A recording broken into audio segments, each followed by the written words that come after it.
4 years ago, we started a microgreen farm. We started growing microgreens at home in our living room. And today we got to the point where we maxed out a room of 300 square meters. So today I'm gonna give you a little tour of the room, and I'm also gonna give you some really good tips for if you want to grow microgreens at home or you want to make it into a business. I'm gonna give you those tips in the end of the video. As you can see here, we're growing a variety of different kinds of microgreens.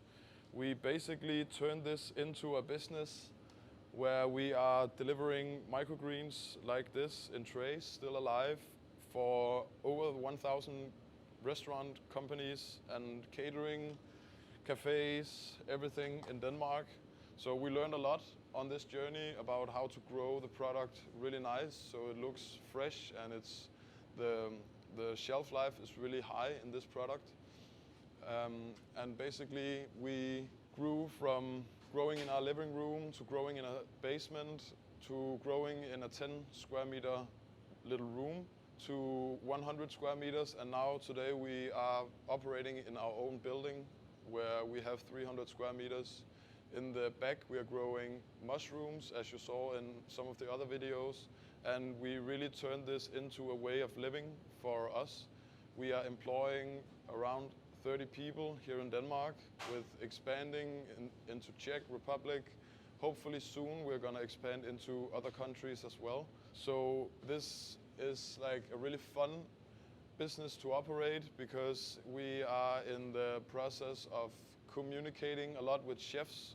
We're communicating with other gardeners, and it's like a product that's alive, so it's really difficult to maintain the freshness if we don't sell it in the right way and if we don't sell it in the right time. If we sell it a little too late, then maybe the customers don't like that the product gets too big and the quality diminishes. So if we sell it a little too early, then the product hasn't fully grown out, and some people think it's a waste of money. So we really have to maintain a quality that looks good and fresh all the time. And basically that's one of the hardest thing about doing a microgreen business, because that's what they don't tell you. It's really difficult to sell the product if you don't know how, and it's really difficult to maintain a stable quality. So yeah, we came around all those things and it worked out really great. And now we are doing 25 different varieties of microgreens. So I'm gonna take you a little tour around the room and you can see what we're doing. So you can see here the peas, they are really nice and fresh. We are growing these in different sizes. We're growing them really tall, or we're growing them like this, tiny, petite peas.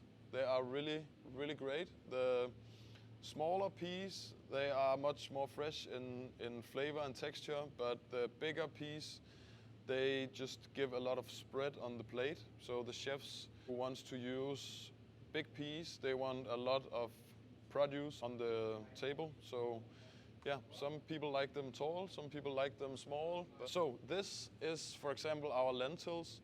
You can see here, they are really nice and fresh. We can grow them under strong light or we can grow them under less strong light.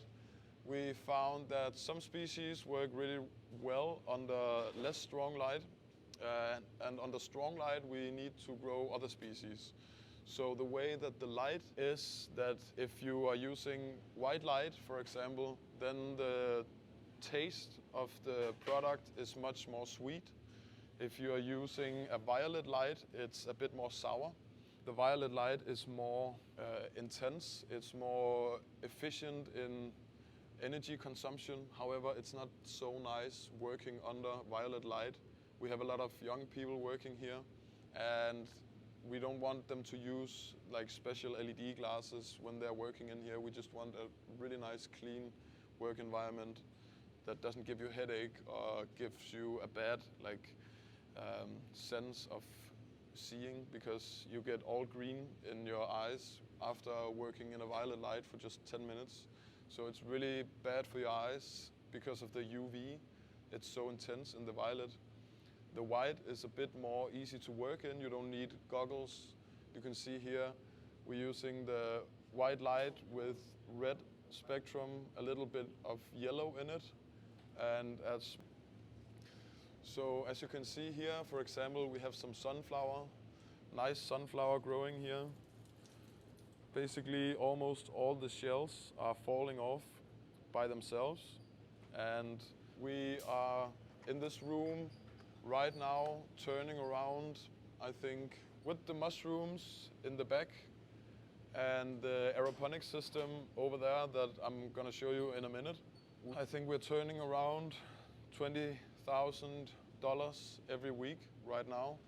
So we've expanded a lot since the last video we made, and you can check it out right here if you want to view that. It's really interesting working with all these. It's a live product. It has to be sold within 2 weeks maximum, because if the product gets a little too high, for example, we can see the peas here, they are like reached a point where they are about as high as they can be, because after around 5 days more of growth of this, then it's getting really difficult to store it on cool, because you have a much reduced shelf life in it, and it's not good for business growing the product too much. So you want to grow it as high as this maximum and then deliver it so you can make a new crop on the same space. Basically, all the space we have here is like around 2 to 3 weeks, and then it gets rotated, so we get new crops all the time. You can see here we have some garlic that's been growing, and it's really fresh. Give it one more week maximum, and then you can't sell it. So you have to all the time make sure that you're doing it in a way that makes the product not bad, but as fresh as possible all the time. This is the aeroponic system that we are operating. This is a system produced by Next Food in Denmark. It's operating only basil and parsley right now. We tested some lemon basil. You can also see that in another video. In the back we have Hjalmar. He is also one of the partners. Maybe you saw him in another video, but he is watering right now. So in all the microgreens we're growing, we're still watering everything by hand. And some people may think that that's insane, but since we have so much, we're spending like 1.5 hours every day watering. But we just figured that it gives us the best product possible, and we don't want to go on any compromises on the quality. So until we found the right watering solution for the way that we are growing microgreens, we are going to water it by hand. The aeroponic system that we have here, it's really nice. It's automated. We only put the plugs in, and then 3 weeks later we have these fully grown basil and parsley herbs. We change the water in the tank, and then we give it fertilizer. We measure the pH value and make sure that the plants have everything they need. The lights is going to be changed to Paris LED as well. So this system uses 2,500 watts, so 2.5 kilowatts per hour. With Paris LED, we're going to reduce that to around 1,000 or 1,500, so 1.5 kilowatts per hour maximum, I think. Hjalmar, he's watering right now. He's watering all the special herbs that we have.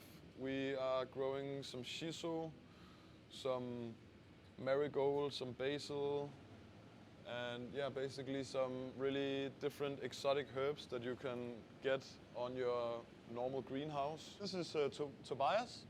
He is working with us, and he's been working with us here for some time. He is one of the young people as well, helping us with everything we need. And in the back, behind the camera, is Rasmus. He is also one of our young people. He is actually cutting all the videos that we are doing, and he's doing a really good job. We are just trying to make everything work here as efficient as possible with the space that we have. And sometimes it's a challenge, but Yeah, we are working very close with the chefs and with the other restaurants and the wholesalers, so we know all the time what people want and what they like. Alex, he is not here at the moment, but he's gonna be part of another future video for sure. He is the director, the CEO of the company, and he's also one of the creators of Microgreens here in Denmark. Regarding the watering in the whole production here, we started testing these drippers. So we have water tank and irrigation tank in the back and connected with the computer and a pump, and then this is watering 2 times per day. Then underneath the trays we have a big tray to collect the water and make sure that everything is watered from the bottom. And we are just still testing this. We tried testing it on the piece as well, where we had drippers everywhere, and that didn't work out so good. So we also started testing this system here, and it's a sprinkler system, and maybe I can show you how it works. We are also testing this system. This is a sprinkler system. We don't know if it works yet, but we are testing it, so I'm gonna show you how this. So it's basically like just putting the water everywhere and sprinkling the water all over the trays. We don't know if we can make it work so that it like reaches everything and all the trays at once and doesn't water too much in the middle. That's one of our issues right now. So we want to see if we can make it work, and if not, then we are gonna see if we can work with some other kind of way to do the automatic watering. But so far, we are hand watering everything and making sure that the product is the highest quality that it can be, because that's what we want to deliver. We don't want to compromise anything or work with bad products. We believe in what we do, and we believe in that a system like this can be set up so you can grow locally herbs, microgreens, salads, mushrooms, and deliver them to your local restaurant, your local canteen, cafeteria, whatever, and maybe provide more fresh food for the local environment in your area. So as promised, I'm going to give you a few tips on how you can become a profitable microgreen grower. So the first tip is basically that you should not see this as a way of like making money from day one. It takes a lot of time to get the product right, to get the communication right. But once you have the product right and the communication with the chefs, then it's a really nice business to work in. So the second tip is to just provide great service all the time, provide the best service in your area, make sure that your product is more fresh, much more beautiful looking, because that's going to give you an edge over the competition. And the third lesson I'm going to give you today is that you want to grow this locally. So if no one is growing anything like this in your area locally, then you have an edge, because people want to get more local food, and they want to supply and provide with people who want to work with products like this locally when it's grown the closest to the plate as possible. Thank you for watching the video. I hope that you got some knowledge out of it. I hope you got some ideas about how you can start a microgreen business, or like what not to do now. And yeah, basically, if you have any ideas for future videos, let me know in the comment section, and something you would like to know. And yeah, subscribe to our channel and give this video a thumbs up to make everyone love microgreens. So have a nice day.